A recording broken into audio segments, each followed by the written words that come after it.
Alors, est-ce que cette douleur peut passer toute seule? J'ai parfois cette question qu'on me pose au cabinet pour savoir si oui ou non il faut consulter. Et qu'est-ce qu'on peut faire pour régler le problème tout seul? Donc évidemment, poser comme ça cette question, on se doute bien que voilà, on ne peut pas répondre comme ça parce que d'une personne à l'autre, d'une part, on n'a pas les mêmes problèmes, c'est pas les mêmes causes, et puis donner comme ça un conseil au téléphone, franchement, c'est très aléatoire, quoi. Donc on se doute bien qu'au niveau des résultats, c'est pas dit que ce soit très performant. Donc moi j'ai quand même une idée sur ça, que j'aime bien, un conseil que j'aime bien donner aux gens pour ce genre de questions que je peux avoir au téléphone. J'aime bien quand même pouvoir aider et apporter des réponses et pas uniquement ah bah non, monsieur ou madame, si vous venez pas au cabinet, moi je peux pas savoir ce que vous avez, donc débrouillez-vous.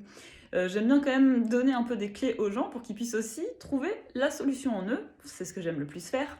Et donc du coup, si on me tend la perche, pas forcément, j'aime bien pouvoir donner quelques conseils. Après, les gens le font ou pas, mais au moins ça donne une idée. Donc, est-ce que cette douleur peut passer toute seule? Alors, la question que je pose suite à cette question, c'est depuis quand avez-vous cette douleur? Si c'est très récent, moi je pense vraiment qu'on peut tout à fait faire quelque chose pour cette douleur, pour ce problème. Si c'est beaucoup plus ancien, c'est possible aussi, mais j'ai remarqué que c'était déjà plus compliqué à mettre en place. Alors si cette douleur est très récente, moi, ce que je vous conseille, c'est de vous souvenir à quel moment cette douleur est apparue et de vous souvenir le contexte dans lequel elle est apparue. Vous étiez où? Vous étiez avec qui? Et qu'est-ce qui s'est passé? Qu'est-ce que vous avez échangé comme parole? Quelles émotions vous avez ressenties? Est-ce qu'il y a eu quelque chose en particulier qui vous a déplu, qui vous avait fait vous sentir mal, qui vous a un peu chamboulé? En général, c'est toujours le cas. Donc souvent on va me dire bah non, pas du tout, j'allais très bien, ça a apparu comme ça spontanément, je sais pas ce qui s'est passé. Ok, donc ça c'est la première réflexion.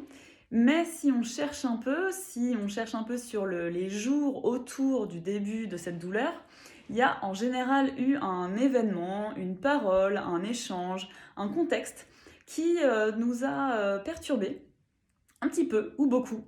Et suite à ça, on est tombé malade, entre guillemets, on a eu le symptôme. Donc voilà, sur les douleurs qui apparaissent depuis peu et qui apparaissent un peu comme ça, comme un cheveu sur la soupe, demandez-vous dans les jours d'avant qui ont suivi, quel était votre contexte émotionnel, avec qui vous étiez, ce que vous avez changé comme conversation, ce que vous avez ressenti. Et vous allez voir que voilà, il y a un lien. Donc à ce moment-là, rien que d'avoir conscience de la raison pour laquelle vous avez développé ce symptôme, ça va déjà probablement l'atténuer beaucoup. Et aussi, vous pouvez tout à fait parler à votre corps et lui dire que vous le remerciez pour l'information qu'il vous passe, en vous transmettant une information douloureuse, et en lui disant qu'il peut tout à fait arrêter de vous envoyer cette information douloureuse, que vous l'avez entendue, et que vous allez travailler de telle ou telle façon pour régler le dysfonctionnement qui est apparu. Par exemple, je vais donner un exemple concret, ce sera plus simple, parce que là j'ai l'impression que c'est pas très clair ce que je dis. Donc j'ai eu, alors on va imaginer une situation, donc j'ai eu une discussion avec ma mère qui a coupé court, elle m'a imposé ses idées, elle a été assez froide dans ses propos, on a fini la conversation sur une dispute, et puis je suis partie un peu frustrée, un peu prise de court. Et quelques jours plus tard, j'ai développé une angine ou une extinction de voix. Eh bien, donc vous pouvez dire à votre corps, je m'aperçois que quelques jours avant cette extinction de voix ou cette angine, j'ai eu cette conversation avec ma mère.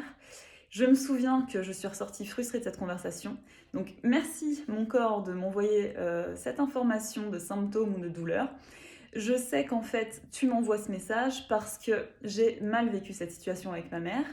Et donc, je vais régler ce problème de telle façon. Par exemple, la façon que vous pourriez utiliser dans ce cadre-là, c'est j'avais envie de dire à ma mère ces 4 vérités, j'avais envie de lui donner mes arguments, mais je n'ai pas osé parce que à ce moment-là, j'étais prise de court et je n'arrivais pas du tout à m'exprimer. Et après, j'avais du ressentiment par rapport à ça. Donc, je vais exprimer à ma mère tout ce que j'avais envie de lui dire, de lui communiquer. Et de cette façon-là, je n'aurais pas besoin de garder en moi l'angine ou l'extinction de voix, puisqu'en fait, elle n'aura plus de sens suite à ça, parce que j'aurais exprimé ce que j'avais besoin d'exprimer. L'angine ou l'extinction de voix peut être liée tout à fait à la volonté d'exprimer quelque chose, mais l'impossibilité de le faire parce qu'on ne veut pas ou parce qu'on ne peut pas. Voilà, donc c'est une petite astuce que vous pouvez utiliser quand vous avez des symptômes qui sont tout frais. Vous pouvez analyser la situation et puis parler à votre corps pour lui dire ok, j'ai compris ce qui s'était passé, tu peux arrêter de m'envoyer l'information douloureuse et moi je vais faire en sorte de faire passer l'émotion négative que j'ai vécue en agissant de telle ou telle façon. Voilà, dites-moi si jamais cette astuce vous parle, vous intéresse, et si vous la testez et que vous avez des résultats, et ben c'est pareil, n'hésitez surtout pas à en parler.